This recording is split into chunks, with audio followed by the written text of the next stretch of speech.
بسم الله الرحمن الرحيم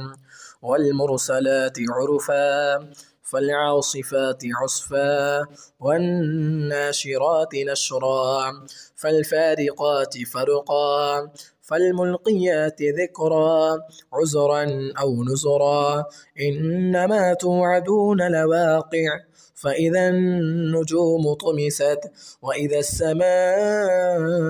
فرجت وإذا الجبال نسفت وإذا الرسل أقتت لأي يوم أجلت ليوم الفصل وما أدراك ما يوم الفصل ويل يومئذ للمكذبين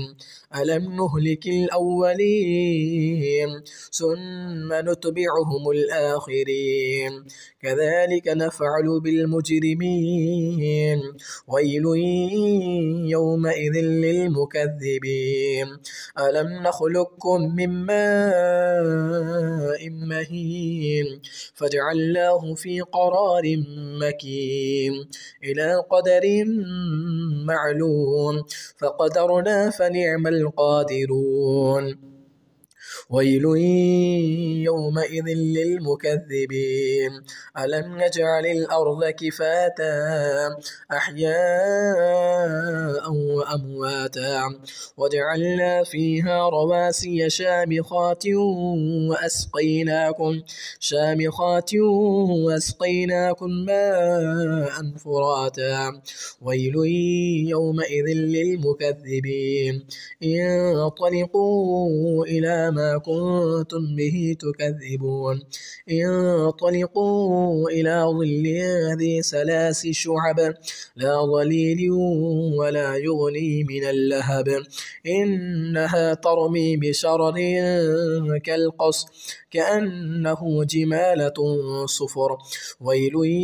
يومئذ للمكذبين هذا يوم لا ينطقون ولا يؤذن لهم فيعتذرون ويل يومئذ للمكذبين هذا يوم الفصل جمعناكم والأولين فإن كان لكم كيد فكيدون ويل يومئذ للمكذبين إن المتقين في ظلال وعيون وفواكه مما يشتهون كلوا واشربوا هنيئا بما كنتم تعملون